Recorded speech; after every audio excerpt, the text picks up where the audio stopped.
تشریف لے گئے۔ فارس کے لوگوں میں یہ طاقت نہیں تھی کہ اسلامی لشکر کا مقابلہ کر سکے۔ انہوں نے کہا کہ آئیے ہم صلح کرتے ہیں۔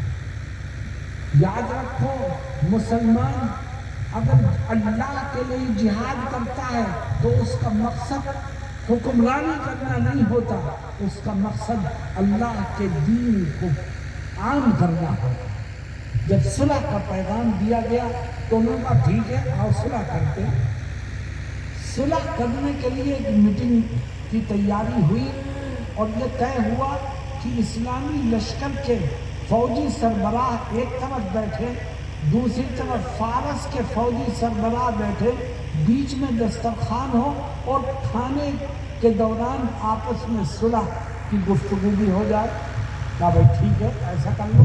اب کھانے کے لیے بیٹھے، غور کرو میرے جملوں پر اور ان صحابی کی ایمانی قوت پر۔ کھانے کے لیے بیٹھے، وہ جو جنرل تھے، کمانڈر ان چیف تھے، کھانے کے لیے لقمہ اٹھایا منہ میں ڈالنے کے لیے، اچانک وہ لقمہ ہاتھ سے گر کر کے زمین پر پہنچ گیا۔ کمانڈر ان چیف جھکے تاکہ اس لقمے کو اٹھانے کے لیے جھکے کیوں؟ اس لیے کہ انہیں نبی کا ایک فرمان یاد تھا۔ نبی کا فرمان ہے کہ جب آدمی کھانے بیٹھتا ہے تو اللہ کی طرف سے برکت کھانے کے کسی ایک حصے میں، کسی ایک دانے میں نازل ہوتی ہے، اور شیطان یہ چاہتا ہے کہ برکت والا حصہ کھانے والے کے پیٹ میں نہ جائے، اس لیے وہ ہاتھ سے گر جاتا ہے۔ تو نبی نے فرمایا جب کوئی لقمہ ہاتھ سے گر جائے تو اسے اٹھاؤ، صاف کرو اور کھا لو، ہو سکتا ہے برکت والا دانہ اسی میں۔ تو صحابی کو نبی کا یہ فرمان یاد تھا، وہ جھکے اس لقمے کو اٹھانے کے لیے، تو برابر میں جو ساتھی تھے انہوں نے کوہنی ماری اور کہا حضرت یہ فارس کے لوگ گرے ہوئے لقمے کو اٹھا کر کے کھانا اس کو اچھی نظر سے نہیں دیکھتے، اس کو پسند نہیں کرتے۔ تو ان صحابی نے اس بات کو سن کر کے جو جواب دیا وہ سونے کے پانی سے لکھنے کے قابل ہے۔ کیا جواب دیا؟ فرمایا اَأَتْرُكُ سُنَّةَ حَبِيبِي لِهَؤُلَاءِ الْحَمْقَاءِ، فرمایا کیا میں دنیا کے ان کتوں کی وجہ سے، ان بے وقوفوں کی وجہ سے، ان جاہلوں کی وجہ سے اپنے حبیب کی سنت کو چھوڑ دوں؟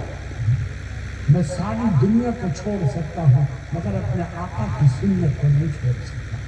یہی جذبہ ایک مسلمان کے دل میں پیدا ہونا چاہیے، تبھی اللہ اس کی دنیا کو بھی بنا دے گا، اس کی آخرت کو بھی بنا دے گا۔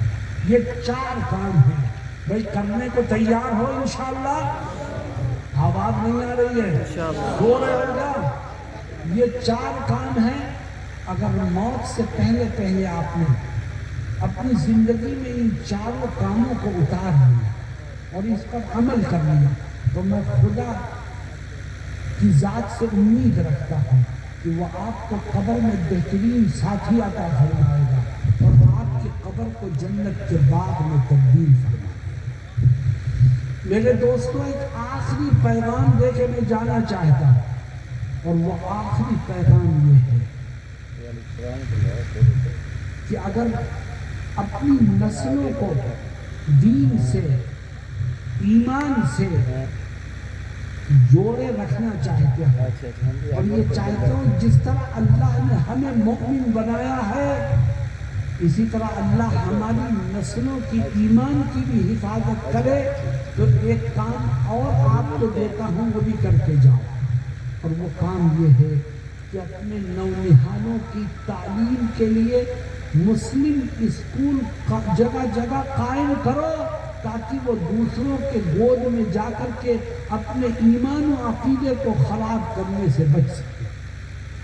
مسلمان اپنے بچے کو کہاں بھیجے گا؟ عیسائی مشنری اسکول میں، اور لمبی لمبی فیس دے گا اور بڑا خوش ہوگا میرا بچہ تو وہاں پڑھتا ہے، لیکن تجھے نہیں پتا کہ وہ زہر تیرے بچے کے ذہن و دماغ میں بٹھاتے ہیں، اور نعوذ باللہ یہ کہتے ہیں کہ خدا ایک نہیں ہے، خدا تو 3 ہے، تو بچے کا ایمان کہاں رہ جائے گا؟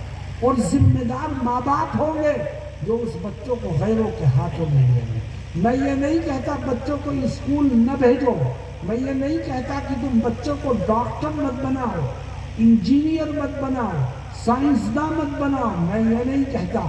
میں کہتا ہوں آپ اپنے بچے کو ڈاکٹر بھی بناؤ، جدید تعلیم سے اس کو آراستہ بھی کرو، اس کو انجینئرنگ کی تعلیم بھی دو، اس کو پروفیسر بھی بناؤ، لیکن کوشش یہ کرو کہ پہلے اپنے بچے کو پکا اور سچا مسلمان تو بنا دو، اس کے عقیدے کو تو درست کر دو، اور اس کی شکل سوائے اس کے کچھ نہیں ہے کہ آپ اپنے تعلیمی ادارے کو قائم کریں۔ گورنمنٹ آف انڈیا نے نئی تعلیمی پالیسی جو اب لانچ کی ہے، اس میں ہندو مذہبی عقائد کو نصاب کی کتابوں میں شامل کر دیا۔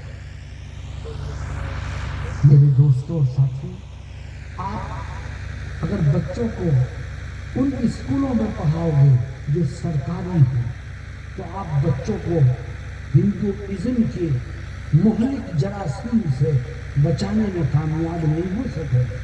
تو بچوں کو جاہل رکھو گے نہیں، ہم اپنے بچوں کو پڑھائیں گے، اور ان کے دین و ایمان کی حفاظت کے لیے ہمارے پاس اس کے سوا کوئی راستہ نہیں ہے کہ ہم اپنے تعلیمی ادارے قائم کریں۔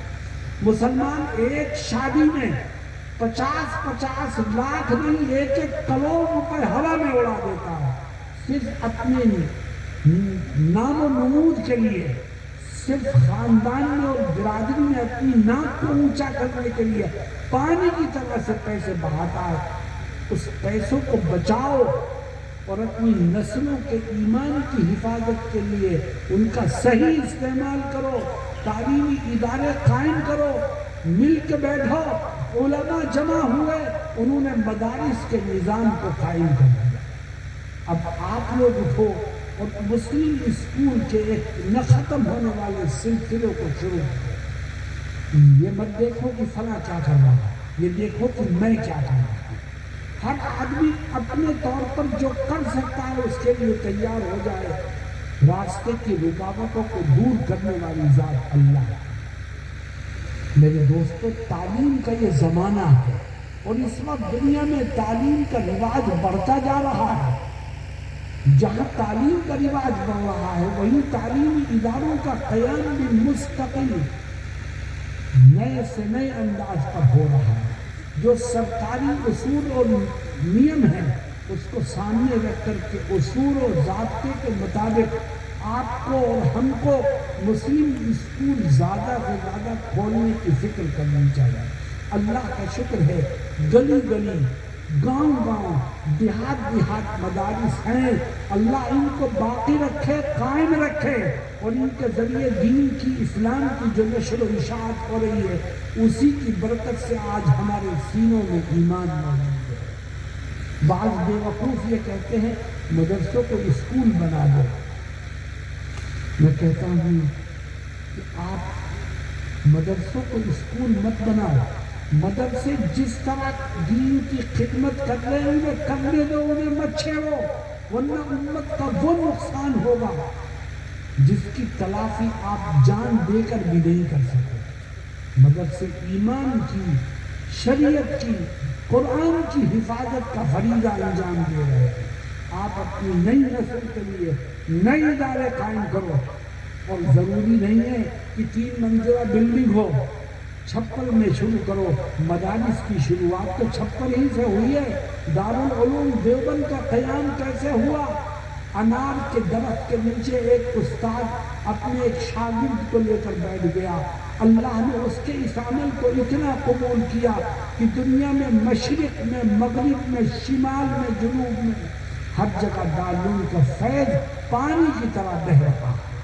آپ بھی اس طرف توجہ کرو اور تعلیمی میدان میں آگے آؤ۔ اللہ رب العزت سے امید ہے کہ وہ آپ کو نا امید نہیں کرے گا، اور انشاءاللہ کامیابی کے دروازے آپ پر کھول دیے جائیں گے، اور آپ کے لیے آگے بڑھنے کے راستے منکشف ہو جائیں گے۔ اللہ میرے آنے کو قبول فرمائے، ہم سب کے کہنے اور سننے کو قبول فرمائے، اور ہمیں عمل کی توفیق سے مالا مال فرمائے۔ وآخر دعوانا ان الحمد للہ رب العالمین۔